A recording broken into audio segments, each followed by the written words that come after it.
नमस्कार विद्यार्थी मित्रांनो, तुमचं स्वागत आहे यूट्यूब चॅनल ट्युशन ब्रेन ट्रेनमध्ये. Previous year question trigonometry part 1 जर मित्रांनो तुम्ही पाहिलेला नसेल तर त्याची लिंक मी डिस्क्रिप्शनमध्ये दिलेली आहे. आणि आता आपण लगेच पार्ट 2ला सुरुवात करूया. नेक्स्ट क्वेश्चन एक्झाम नोव्हेंबर 2020मध्ये आलेला आहे. क्वेश्चन होता prove that 1/sec θ minus tan θ is equal to sec θ plus tan θ. तर बघा याच्यामध्ये काय करायचं, LHS कन्सिडर करायची पहिले. sec θ minus tan θ.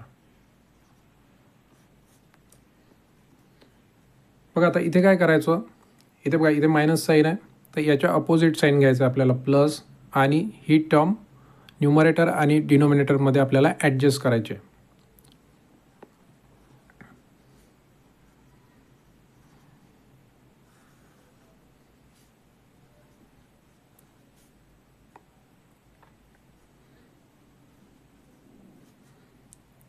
न्यूमरेटरमध्ये आणि डिनोमिनेटरमध्ये sec θ प्लस tan θ. ठीक आहे. बघा आता इथे काय आहे, sec θ minus tan θ, sec θ plus tan θ. इथे बघा फॉर्म्युला कोणता यूज होणार आहे, आपल्याला माहीत आहे a² मायनस b² फॉर्म्युला. तो असतो a minus b a plus b. ठीक आहे. हा फॉर्म्युला आपल्याला इथे यूज करायचा आहे. हा इथे बघा a minus b a plus b. तर काय मिळेल आपल्याला डिनोमिनेटरमध्ये, बघा आपल्याला मिळेल sec² θ मायनस tan² θ. ठीक आहे. Numerator as it is. Okay. Now इथे बघा आता आपल्याला कोणता फॉर्म्युला यूज करायचा आहे, आपल्याला माहीत आहे की 1 plus tan² θ is equal to आहे आपल्याकडे sec² θ. ठीक आहे. आता इथे बघा आपल्याला काय करता येईल, tan² θ लेफ्ट हँड साईडला बघा प्लसमध्ये आहे, तो जर राईट हँड साईडला जर आपण त्याला पाठवलं तर आपल्याला काय मिळेल बघा, इथे sec² θ minus tan² θ is equal to आपल्याला 1 मिळत आहे. मग आपण काय करणार, इथे sec θ प्लस tan θ अपॉन आपल्याला 1 मिळेल. Okay. sec θ plus tan θ upon 1 म्हणजे आपल्याला मिळेल sec θ plus tan θ which is RHS. Okay. बघा आपल्याला RHS मिळाली आहे. ठीक आहे. बघा मित्रांनो, नेक्स्ट क्वेश्चन आहे एक्झाम 2022ला विचारला होता. Prove that sec θ plus tan θ is equal to cos θ upon 1 minus sin θ. तर बघा प्रूव्ह दॅट क्वेश्चन आहे. आपण काय करणार, LHS कन्सिडर करणार cos θ प्लस tan θ. sec θ म्हणजे काय असते बघा आपल्याकडे, sec θ म्हणजे आहे 1/cos θ. तर आपण त्या जागी इथे 1/cos θ पुट करणार, आणि tan θ आपल्याला माहीत आहे sin θ अपॉन cos θ असतो. ठीक आहे. आता इथे काय करणार बघा, डिनोमिनेटरमध्ये बघा cos θ आहे, इथे पण cos θ आहे, तर तो एकदा लिहायचा आणि न्यूमरेटरची काय होईल, ॲडिशन होईल. ओके. आता जसं या क्वेश्चनमध्ये, आधीच्या क्वेश्चनमध्ये आपण जसं केलेलं आहे, इथे बघा साईन चेंज केलं होतं आणि तीच टर्म न्यूमरेटर आणि डिनोमिनेटरमध्ये आपण ॲडजस्ट केली होती. ठीक आहे. तसंच सेम इथे बघा प्लस साईन आहे, तर आपण मायनस साईन घ्यायचं आणि न्यूमरेटर आणि डिनोमिनेटरमध्ये ती टर्म आपण इथे ठेवायची आहे. ठीक आहे. आता बघा तो सेम फॉर्म्युला आहे a plus b a minus b, तो आपण इथे यूज करणार आहे हा फॉर्म्युला.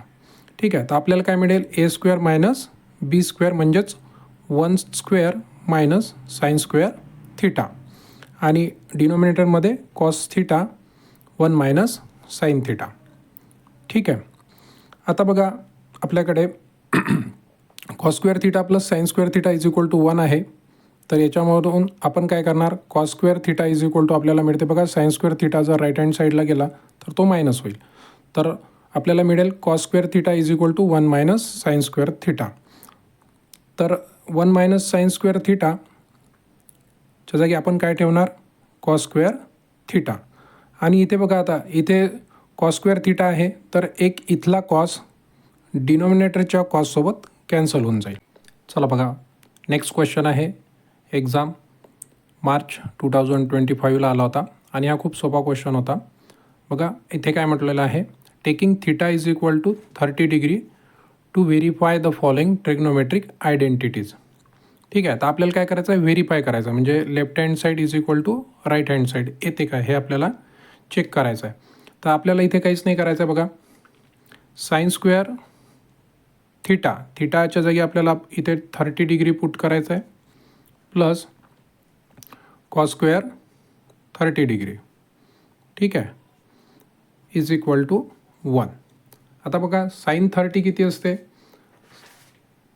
साइन 30 बघा आपल्याला काय आहे, आपल्याकडे साइन 30 असतो आपल्याकडे 1/2. ओके, आणि कॉस 30 आहे आपल्याकडे. बघा टेबलवर डिपेंड हा क्वेश्चन होता. आता इथे काय करणार आपण, स्क्वेअर सेपरेट करणार. 1चा स्क्वेअर आपल्याला 1 मिळेल आणि 2चा स्क्वेअर 4 मिळेल. ओके, आणि बघा इथे जर आपण स्क्वेअर सेपरेट केला तर अंडर रूट आणि स्क्वेअर कॅन्सल होईल, तुम्हाला इथे 3 मिळेल आणि 2चा स्क्वेअर काय होईल, 4 मिळेल. ठीक आहे, आता बघा डिनॉमिनेटरमध्ये दोनही बाजूला इथे आणि इथे 4 आहे, तर आपण काय करणार, 4 एकदा लिहायचा आणि न्यूमरेटरची इथे ॲडिशन करायची. ठीक आहे, आता बघा इथे 1 + 3 आपल्याला किती मिळेल, 1 + 3 मिळेल आपल्याला 4 आणि अपॉनमध्ये 4 आहे इज इक्वल टू 1.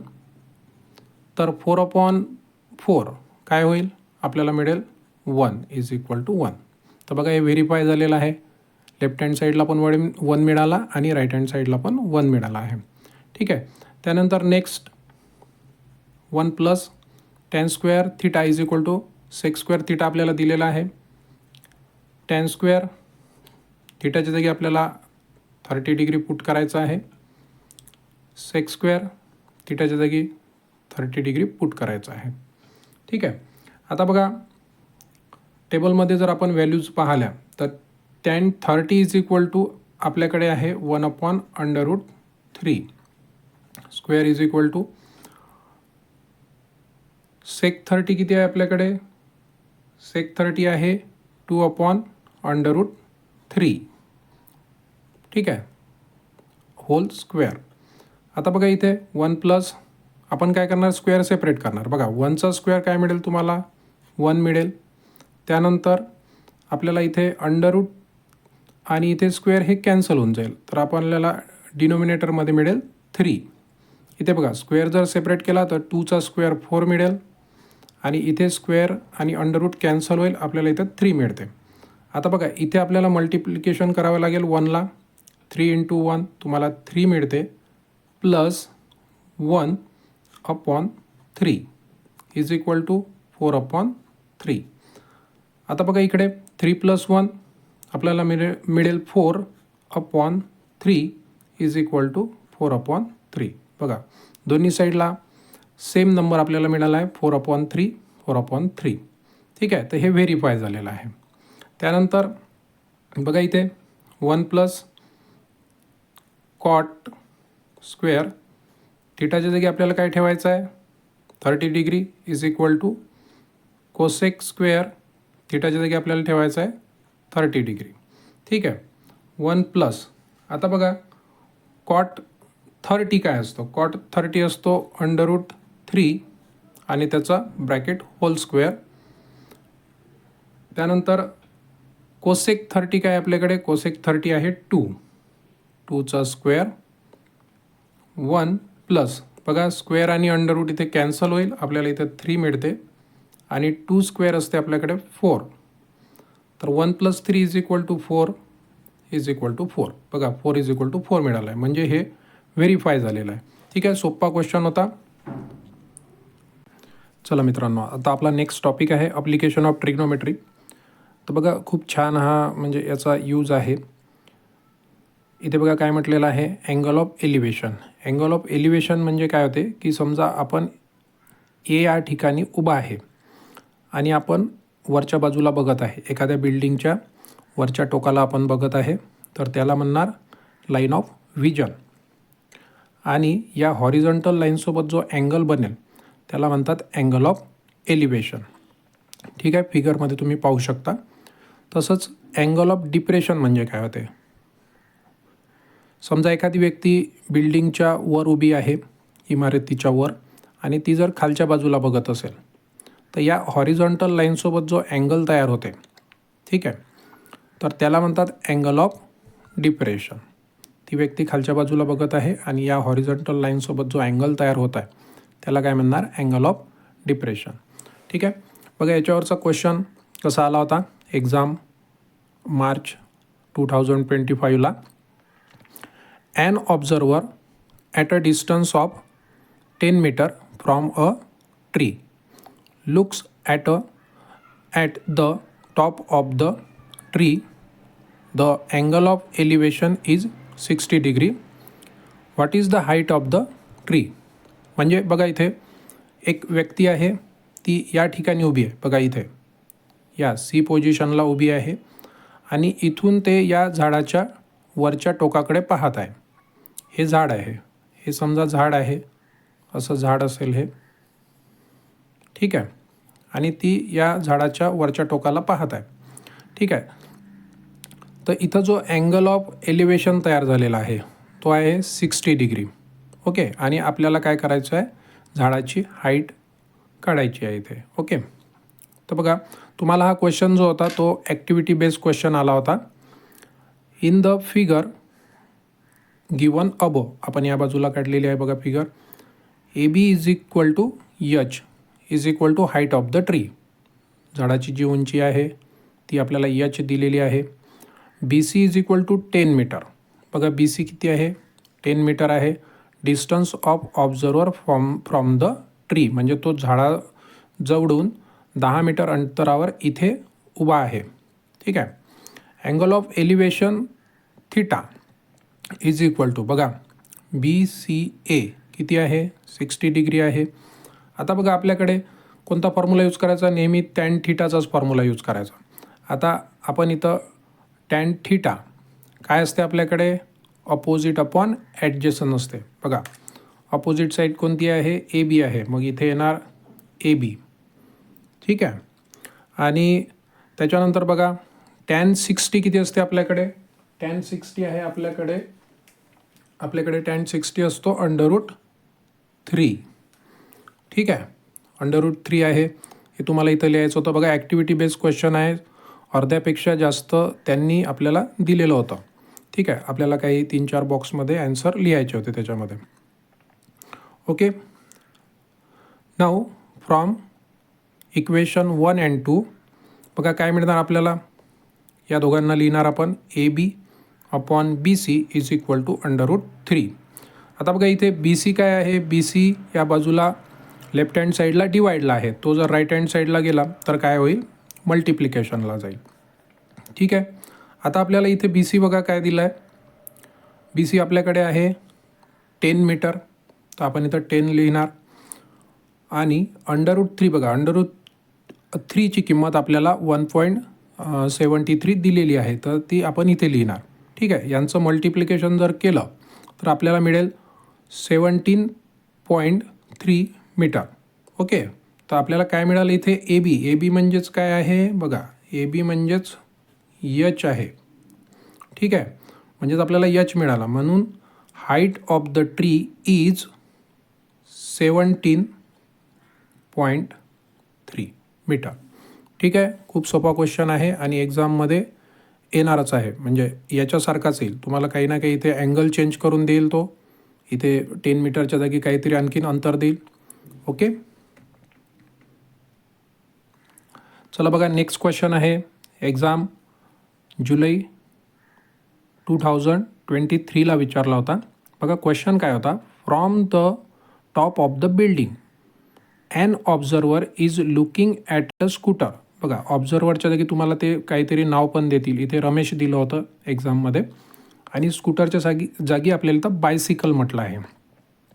बरेच एक्झाम्पलमध्ये काय आहे, शिप पण आहे, म्हणजे लाईट हाऊसवर एखादा व्यक्ती उभा आहे आणि तो जहाजीकडे बघत असेल, शिपकडे, तर ते तसं पण एक्झाम्पल आहे. Okay. Park at a some distance away, make an angle of depression of 30 degree.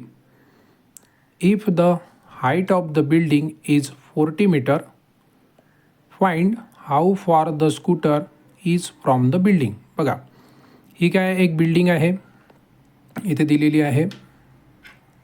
बघा, ही बिल्डिंग आहे. समजा आपण ही बिल्डिंग घेतली अशी, ठीक आहे. आणि तो जो ऑब्झर्वर आहे, रमेश आहे, तो इथे उभा आहे आणि इथून तो त्याच्या स्कूटरकडे, बायसिकलकडे बघत आहे. ठीक आहे. हे त्याची स्कूटर असेल, बायसिकल असेल. ओके. तो इथे बघत आहे. तर या हॉरिझॉन्टल लाईनसोबत कितीचा अँगल तयार झालेला आहे इथं? 30 डिग्री. तर याला अँगल ऑफ डिप्रेशन म्हणतात, 30 डिग्री. तर तुम्हाला क्वेश्चन हा असा प्रकारे आला होता, त्यांनी माहिती दिली होती आपल्याला, if A B height of the building is 40 metre. म्हणजे तुम्हाला दिली होती height of the building 40 metre. A काय आहे बघा? Position of Ramesh on top of the building. Position A काय आहे? पोझिशन, इथं रमेश उभा आहे. C, position of Ramesh bicycle from building. इथं त्याची बायसिकल उभी आहे. ठीक आहे. आणि बघा इथे angle MAC, angle MAC is the angle of depression. Angle of depression आहे. And measure angle MAC is equal to 30 degree. बघा इथं 30 डिग्री आहे. तर त्यांनी आपल्याला क्वेश्चन इथं असं विचारला होता, draw a figure with the given information. आता या दिलेल्या इन्फॉर्मेशनवरून आपल्याला काय करायची होती? अशा प्रकारे फिगर काढायची होती. ठीक आहे. तर हे झालं फर्स्ट, यांनी क्वेश्चन जो केला होता इथे त्याचा ॲन्सर आहे. आता बघा सेकंड क्वेश्चन काय विचारला आहे, find the distance between building and the bicycle. म्हणजे ही जी बिल्डिंग आहे आणि ही त्याची बायसिकल आहे रमेशची, तर ती बिल्डिंगपासून किती अंतरावर उभी आहे हे आपल्याला सांगायचं होतं. ठीक आहे. तर बघा, आपल्याला फॉर्म्युला कोणता यूज करायचा आहे? आपला तोच नेहमीचा tan theta is equal to, तोच फॉर्म्युला आपल्याला यूज करायचा आहे. तर टॅनचा फॉर्म्युला काय असतो बघा, ह्या थिटा आहे तुमचा इथे दिलेला, तर अपोजिट अपॉन ॲडजसंट साईड असते. म्हणजे AB अपॉन काय येणार? BC येणार. ठीक आहे. आणि याला आपण समजा नंबर 1 दिलं आणि tan 30 degree is equal to, tan 30 किती असतो? 1/√3. याला आपण देणार इक्वेशन नंबर 2. ठीक आहे. आता बघा, फ्रॉम इक्वेशन 1 अँड 2, इक्वेशन 1 आणि 2 वरून आपण काय म्हणणार? आपल्याला काय मिळालं? AB upon BC is equal to 1/√3 मिळालं आहे. ठीक आहे. आता याच्यामध्ये बघा AB दिलेला आहे आपल्याला. AB जे बिल्डिंगची हाईट आहे ती आपल्याला दिलेली आहे 40 metre, upon BC is equal to 1/√3. ठीक आहे. आता तुम्हाला काय काढायचं आहे की ती बायसिकल या बिल्डिंगपासून किती अंतरावर आहे, म्हणजे BC फाइंड आउट करायचं आहे. तर आपण काय करणार बघा, या BCला ह्या बाजूला आपण पाठवून देऊ. ठीक आहे. तर काय होईल बघा, म्हणजे हा BC जो आहे इथं डिवाईडला आहे, तर या बाजूला गेला तर तो असा मल्टिप्लिकेशनला जाईल. ठीक आहे, 1/√3ला. आणि हा √3 जो आहे हा इकडे डिवाईडला आहे, तो या बाजूला आला तर काय होईल? मल्टिप्लायला येईल. म्हणजे आपल्याला मिळेल 40/√3. ठीक आहे. मग बघा, BC इज इक्वल टू आपल्याला काय मिळते? BC is equal to 40 into √3ची आपल्याकडे व्हॅल्यू आहे. √3ची आपल्याकडे व्हॅल्यू असते 1.73. ठीक आहे. आता हे जर आपण कॅल्क्युलेशन केलं, याचं जर मल्टिप्लिकेशन केलं, तर आपल्याला काय मिळते बघा, इथे 69.20 मीटर. म्हणजे जी रमेशची बायसिकल आहे ती या बिल्डिंगपासून 69.20 मीटर अंतरावर उभी आहे. ठीक आहे. तर आपण इथे असं लिहू शकतो, therefore the bicycle is 69.20 metre away from the building. Okay, ठीक आहे मित्रांनो. बघा, खूप सोपा क्वेश्चन आहे. 2च टाईपचे क्वेश्चन आहे ॲप्लिकेशनमध्ये आणि तुम्ही ते चांगल्या प्रकारे करा. कारण फर्स्ट टाईपवर क्वेश्चन येईल किंवा या सेकंड टाईपवर क्वेश्चन, 2पैकी एकावर कंपल्सरी क्वेश्चन विचारतात आणि आपण चांगल्या प्रकारे करायचं आहे. सोपा टॉपिक आहे हा. ठीक आहे. बघा, नेक्स्ट क्वेश्चन एक्झाम मार्च 2023ला विचारला होता. A person is standing at a distance of 50 metre from a temple looking at its top. The angle of elevation is 45 degree. Find the height of the temple. म्हणजे एक व्यक्ती आहे जो मंदिराजवळून किती अंतरावर उभा आहे, 50 मीटर्स अंतरावर उभा आहे आणि तो मंदिराच्या वरच्या टोकाला बघत आहे. तर अँगल ऑफ एलिव्हेशन दिला आहे तुम्हाला 45. Find the height of the temple विचारलेला आहे. ठीक आहे मित्रांनो, सेम हा जो आपण फर्स्ट टाईपचं जे एक्झाम्पल घेतलं होतं त्याच्यावर डिपेंड हा क्वेश्चन आहे. तर तुम्ही हा स्वतः करून पाहायचा आहे, होमवर्क आहे. याचा ॲन्सर तुम्ही मला कमेंटमध्ये करू शकता. ठीक आहे. व्हिडिओ आवडला असेल तर लाईक करा, शेअर करा, सबस्क्राईब करा. थँक्यू.